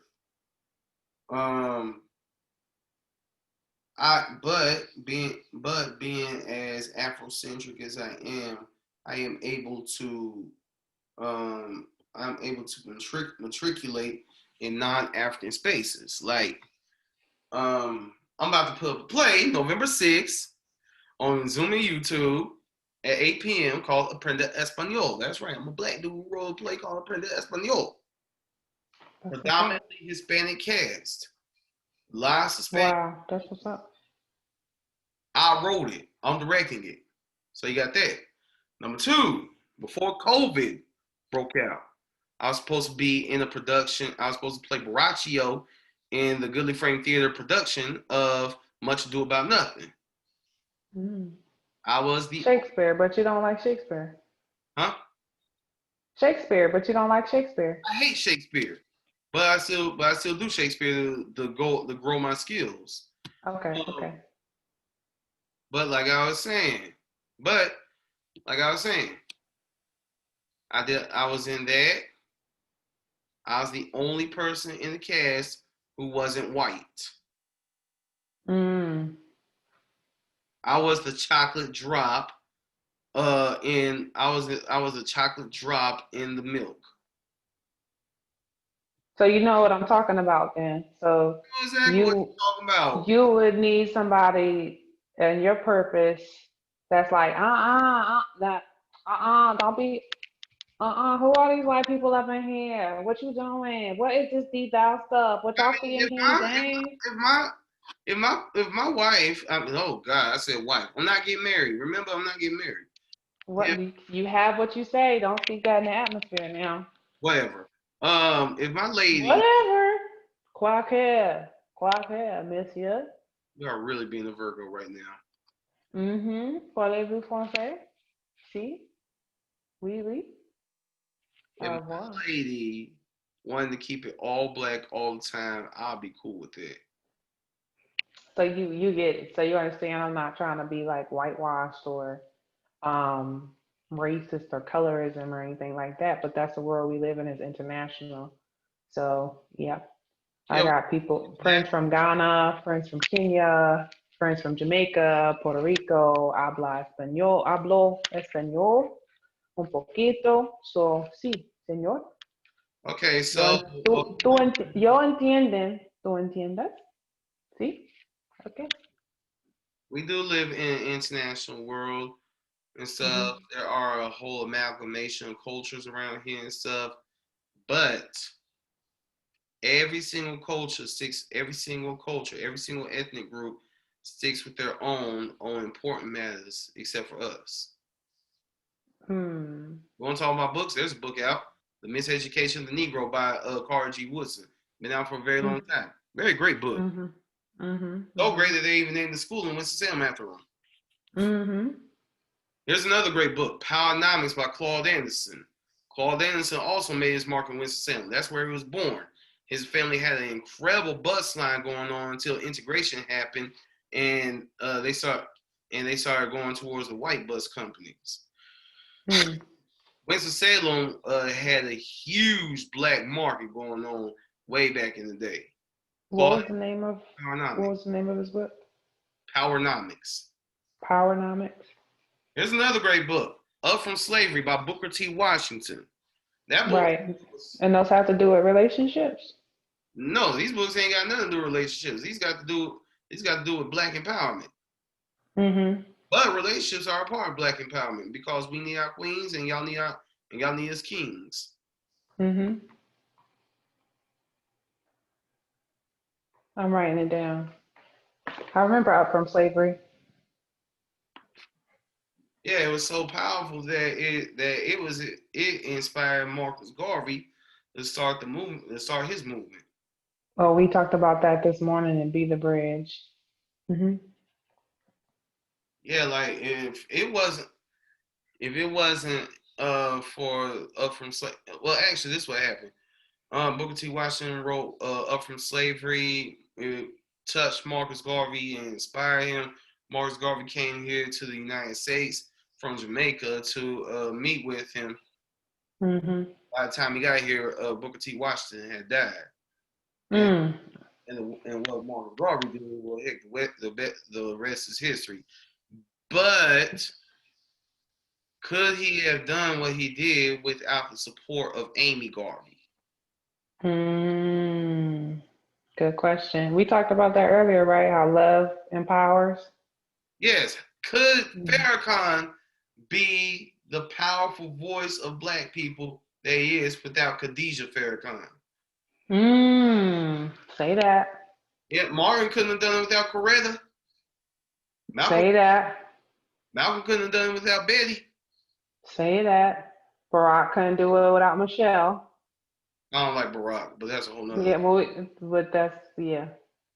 So, yep. Um, I couldn't do it without Erica. Erica Badu. I love Erica Badu. I would be that woman's fifth baby daddy in a split second. Okay. Oh, I love Erica Badu so much. I'm sorry, I had a moment. Is okay? Yeah, that's my celebrity crush. Yeah. Okay. Anyway, so basically what I got from this conversation is we need to be open with each other. We need to be more Hmm. transparent with each other. We need to educate ourselves on things that we may not know that may be very conducive to us being great for our partners. And also, we need to be whole by ourselves before we take upon another. Hmm. Yeah, and You black women, heal, work on ourselves and heal. let me tell you, Um, let me tell y'all black women something. Let me tell y'all black women something. And I say this as a black man. I want to apologize as a black man that we have spent all these generations, that we spent slavery not being there for y'all because massa has sold us, that we spent Reconstruction era away from home for a long time because we were out there trying to hustle, trying to make something happen. Um, that we spent the civil rights movement, again, long time away from home, but we were out there fighting a good fight, and that we have been spending time away from home since the 80s because we've been in jail. mm, Also, I want to apologize for how we have taken y'all for granted, for how mm, we have called y'all bitches, called y'all hoes, called y'all mm, out your name, and objectified y'all. And not only that, but slice the freaking car through your butt cheeks just so you can start shaking your behind. mm. I hate that tip drill video. I don't know about it. I'm tired of it. That's not what hip hop was. Good Christian girl like yourself don't need to know about it. So, me, black women, I daggone near worship y'all. All right, I love y'all. To me, y'all are the closest to God. You know what I'm saying? There's God, and then there's y'all. This world. If I'm not mistaken, the first ever human being to walk this planet was a black woman. the first people who walked this earth were black. So they weren't African American, but they were black. So that's how I see. That's how I see black women, and I can say that all the women who I've been inside have been black. I have only been inside Africa. You got this Negro please look on your face right now. I'm sorry. I'm trying to work on the black woman thing and what our face does. But that's not what I'm. That's not what I'm trying to say. What you trying to say then, Miss Wells? Did you cut me off and I didn't finish talking? So maybe that's where the Negro please part is coming from. So, but I really appreciate your heart because you surprised me. Like I wasn't expecting you to say that. So it was a good cutoff. Um, what'd you say? I said, I'm sorry. I'm sorry. I'll fight you later. So, uh, what I was gonna say was just that we need to be more patient, and I think as we grow in loving and accepting ourselves as Black women and as women, we'll be able to be more open and accepting to others, especially men. So women, I just say work on ourselves, not in a sense like we gotta be perfect or better than where we are, but even if we meet the one right now and the circumstances that we're in, let us commit to working on those triggers and those emotional habits and behaviors and reactions that hurt men who are really trying. Because we all fall short of the glory. We all have things that we need to work on, and even if we go through that whole dating process of finding the one that's suitable for us, we're still going to have to unpack and see things and skeletons that we didn't see while we were dating or not living with each other and not living with each other. Because when you move in with someone, that's a whole different story when you get married and you have to share money and accounts and all that's a whole different landmine of stuff because dealing with someone's finances is like dealing with their kids. It's very personal and emotional. So just being patient and offering the same grace that we want in return, and then we never know, you know, what can come of it. And another thing that the book talks about how to find a date worth keeping is not going after your type because maybe our type was based on the way we grew up, which wasn't healthy. And so when we look at a certain size or a certain height or a certain look or skin tone or a bank account amount, we could be setting ourselves up for failure. So staying open, not to be disrespected, call bees hoes, and when you gonna let me hit that, whatever, not that, but the possibility that the very person that you initially wouldn't be attracted to could be the very person that you need, and in that, don't just kick a guy in the nuts every time, he missteps or whatever, unless it's a continual pattern, just move on. We don't have to beat them up like we did in the schoolyard, because that's what's expected of us as Black women, you know. I put it this way. I'm going to say this thing. I got two questions for you, but I'm going to put it this way. There is this lady who works at this store here in Greensboro called Africa and More, right? She works at the front. She works at the front counter. There have been times where we had like deep conversations and stuff, Mm-hmm. and they will wind up with her telling me her age, and I would not believe it for Mm-hmm. a second. I mean, you look like you in your 20s. She claimed to be in her 50s, and she looked like she in her 20s. Oh, that's awesome. And then she would give, and then and then we would wind up sharing a hug.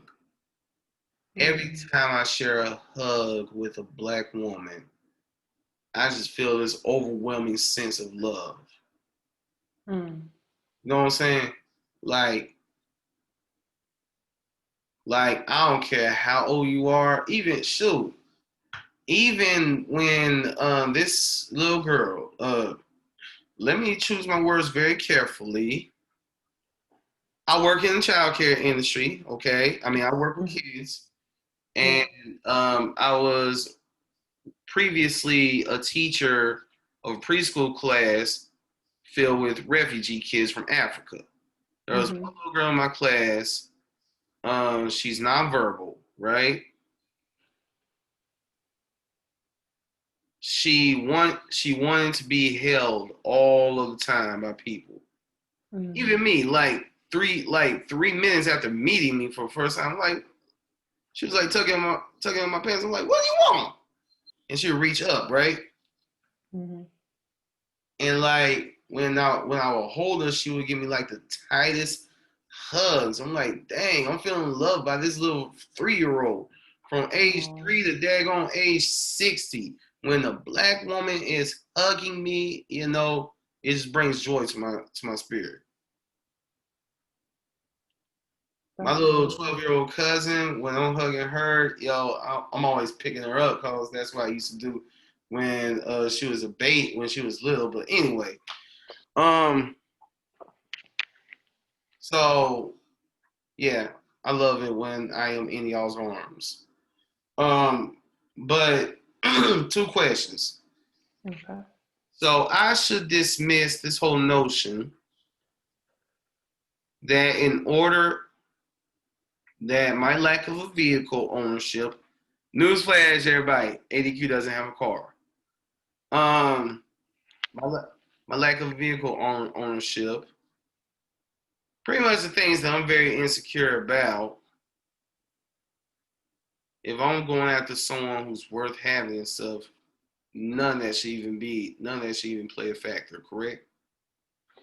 Right. As long as you're able to support a family, as long as you're able to, um, the two of you are to come together and be able to keep the lights on, and that's the standard of living that both of you are comfortable with. And in the beginning, you know, mm-mm, I don't think so. Everybody goes through something, and to know that you're rebuilding from homelessness and prayerfully have learned and are growing through all that. I don't see that as an issue. Number two, how I look with locks. Cute. Ladies and gentlemen, here on ADQ's Renaissance, this incredibly beautiful black woman, Tamika Wells, just told me that I'm cute. Thank you. I'm blushing right now. Hold on, let me see if I can see it. Let's see. Come a little closer to the screen. Is that a headband you have on? Yeah. Okay, all right. So you I want me? thought you had it. I thought you had it like flicked to the side, who is Mr. Jeffrey, you know. And then I saw the headband. And I was like, oh, look at him looking all sophisticated. No, you're not. I'm sorry. What's that? What's that now? You got that nigga, please look on you. What's that about? I don't know who Mr. Jeffrey is. That Fresh Prince of Bel Air. My hair don't look nothing. His is. I got a lot more. Like I know, but it looked like it was kind of smooth to the side, like you all sophisticated. Well, hey man, would you like something, Mr. Prince? You know. Okay, I'm about to let him drop for you. Then you can really tell me how I look with him.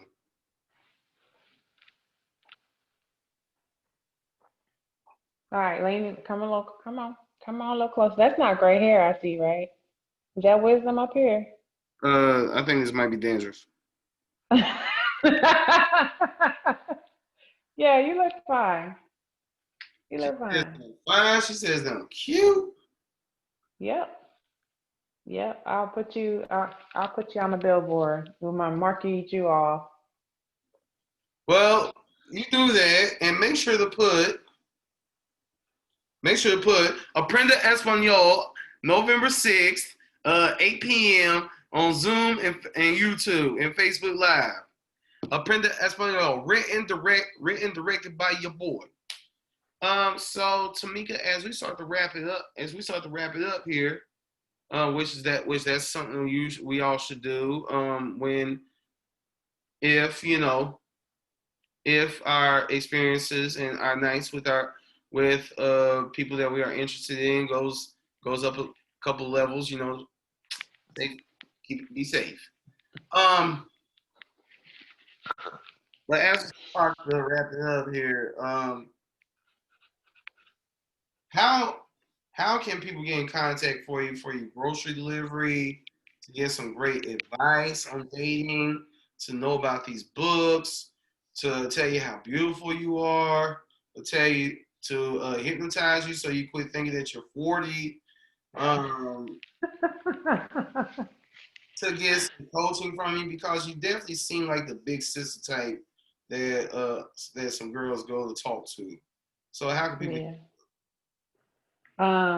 You can add me as a friend on Facebook at Tamika Tamika Honeybee Honeybee, one word, Wells. And then also you can reach me on Instagram at 2B Meek. That's a private page. Just the number two, letter B, and then Meek, and like being Meek. And then that's on Instagram. My business is Honeybee Grocery Delivery, and at Honeybee Grocery Delivery on Facebook and on Instagram. And our website is www.honeybeegrocerydelivery.com. And phone number for the business is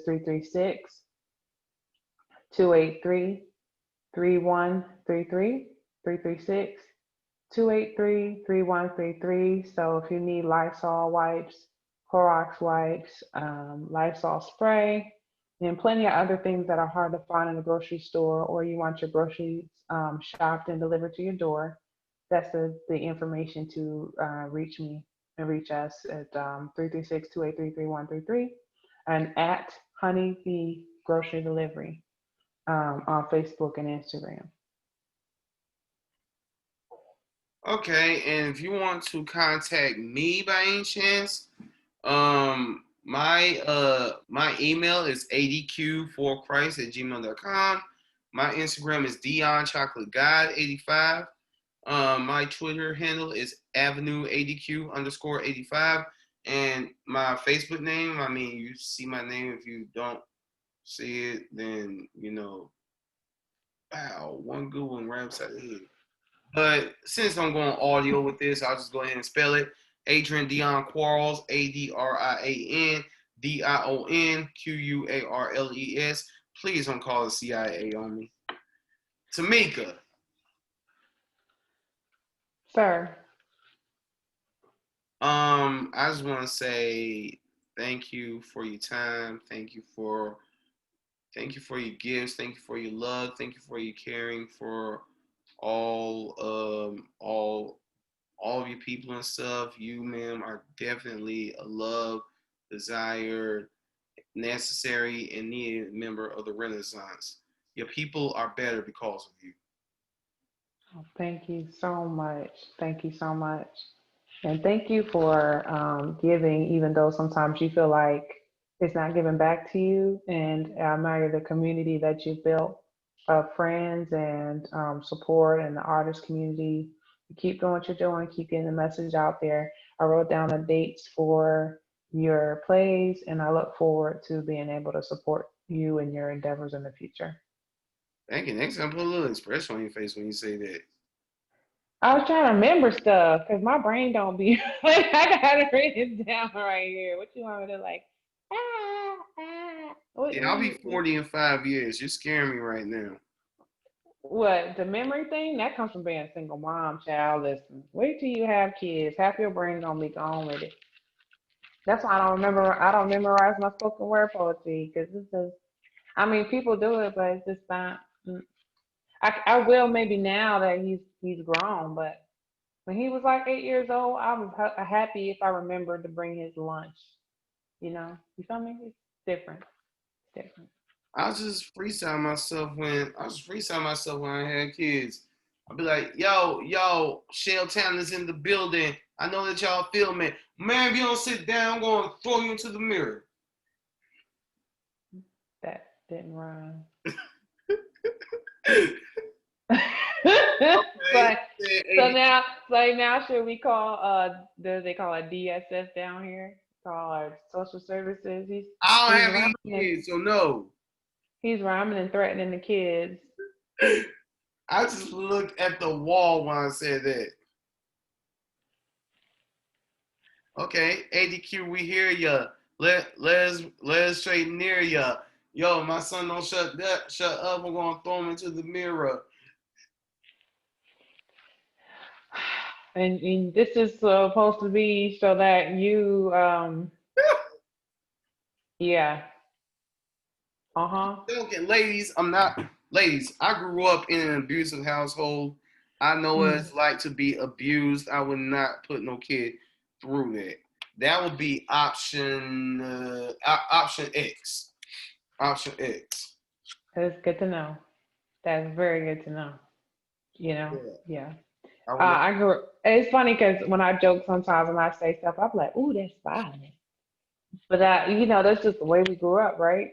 So, and then also I would say, when you are on my Facebook page and my personal Facebook and my Instagram, just check out National Singles Week that we finished last week, and it dispels some of those myths and things about women and what they're looking for, and it tells what we're looking for, who we are, what our dreams and our goals are. And then it also talks about three qualities or a few qualities of a good mate that we're looking for. So it's not like a singles ad, it's kind of like a revealing of Christian women in a way that's tasteful. And it's 7 days. It's from October, it was September 20th to the 26th, which was Saturday. And I just think it was great because a lot of these women serve in the church, but they don't always come out sassy and sexy. And this was a way to kind of highlight them without showing all the goods, but at the same time sharing their heart. And I really had a blast working on the project with the ladies. First of all, I was giving all those facial expressions because, dang, I am fine. Second of all, that is Cause really, what? I said because, dang, I am fine. Dang. Oh, you. My reflection, I'm like, great job, God, man, you did your thing. But yeah, definitely singles week, and I just want to say, me, I don't even like my women all flashy and stuff. I don't even like makeup. I hate makeup. You know what I'm saying? Let me see how you look. Let me see how you look in the morning when you wake up out of bed, except with the teeth brush. Make sure you brush them daggone teeth. And it's funny. I don't think any of them really had on makeup. Mm-mm. Nope. So, and there's all ages, incomes, cultures, backgrounds, shapes, and interests in those, and we're all tagged in the same hashtag National Singles Week. So just check it out. It's red and black, great graphics by yours truly, and we had a fabulous time. So just check that out if you were concerned about different insecurities and issues that you feel like independent women are not looking for. That should clear the air for single men.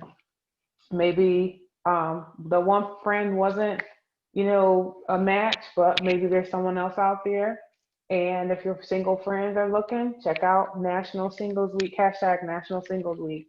It's on our Instagram and our Facebook page.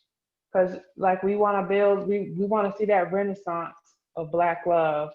So, why not start with a great friendship with a godly woman, a godly person who has things going for them and is growing and learning how to be open and warm and prepare for marriage. Yes, and you know what their first date should be? But Their first date should be watching Aprenda Espanol November 6th. you gotta wait till November 6th to go November on the 6th. first date.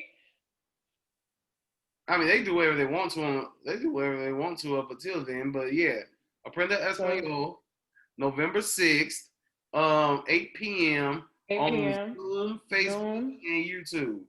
Okay. Facebook Written, and YouTube. written and directed by yours truly. That's what's up. Also, go on my YouTube, like, comment, subscribe. I got podcast episodes of ADQ's Renaissance. I got 2 episodes of the very short-lived ADQ Stage Door. It could have been so beautiful. I have Time. I have Battle of the Books. I have that scene where I'm being all mean and, straight up calculating with my man Carlos Heredia. Yeah, I got a lot of stuff on my YouTube page. Adrian Quarles, go check out, like, comment, subscribe. Please subscribe. Please, I'm trying to monetize this mug. I got 32 subscribers. I need a lot more. All right. So go out there and subscribe to his YouTube page. Thank you so much. See, nothing says black love like supporting the man with vision. Yes. Yes. And I love a woman with vision, and I would definitely support what woman come my way in her vision. As they continue to come your way, and they will. I don't know. I want my next one to be my last one.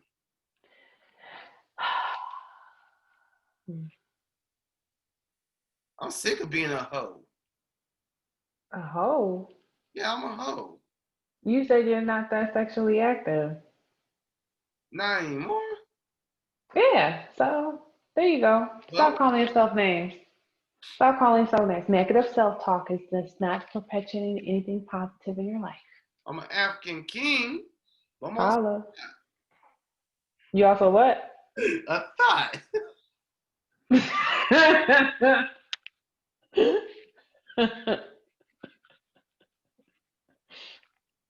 All right. Leave you alone. Mika, don't get wrapped up in my quarrels. Just be well It, with yourself. it is well. It is well with your soul. But again, thank you very much. Oh yeah, anything else you would like to share with the viewing public before we peace out? No, I just appreciate the opportunity and I honor and respect your platform. And I hope and wish and pray for great things for you and those that you encounter and bless. Well, I say to you, since you want to be all nice and all nice and stuff. I'm trying to make up for Thursday. I keep thinking you're gonna bring it up too, and I'm like, ah. Happy belated birthday. Happy Thank belated 40th you. birthday. Happy belated birthday in which you celebrated 4 decades on this earth. Thank you. You're very welcome, even though you don't look it. Thank you. You're welcome, Miss Honeybee. Hold up. Before we go, where in the world did you get that name from, Honeybee? When I was hustling to pay for my son's private school tuition, I was always working 12, 14 hours a day. And this pastor that I was dating at the time was like, and I mean, just talking to, he was like, Honeybee, you a honeybee. You always, and he would send me that honeybee Samsung emoji. He was like, you out there making honey? And so, I mean, it fit. Like I pollinate things, I make things happen, I build, I spread love, I network, I introduce people to people that can benefit them with resources and relationships. Um, and I buzz, like I buzz. I don't just buzz for myself, which is hard for me to talk about myself, but I buzz about other people and making sure that their gifts and talents are being highlighted. Um, and I bring the sweet, like the business brings the sweetness. It brings the joy. The people that are in the grocery stores are happy to see me, my shoppers and stuff like that. And it's unlike the other delivery platforms where they can be a terror to the people in the grocery stores. That doesn't people in public don't know that, but people that work in grocery stores is known like, oh, here they come.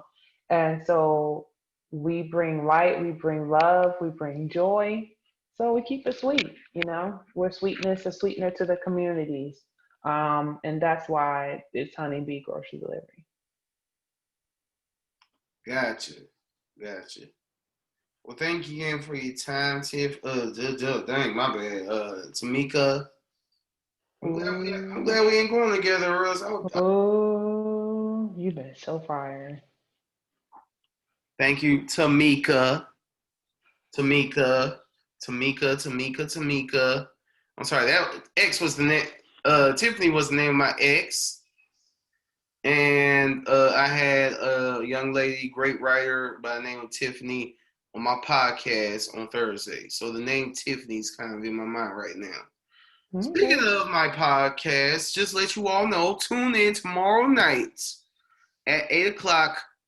Me, Javetta Milton, Richard Taylor, Alex Lewis, possibly, and two other people whose names I've forgotten. We're going to talk about the theater. We're going to talk about theater, and tune in on Tuesday. I am going to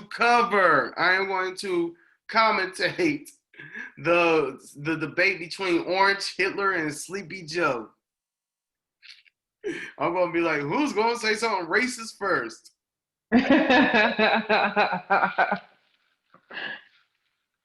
Who's going to use the N-word first? Wake up, Sleepy Joe!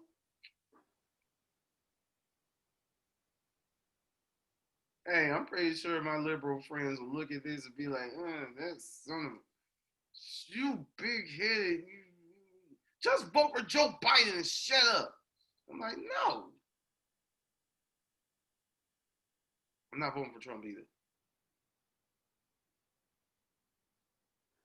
You look like you are just I'm like, what? Huh? I look like what? You look like you're just at a loss for words.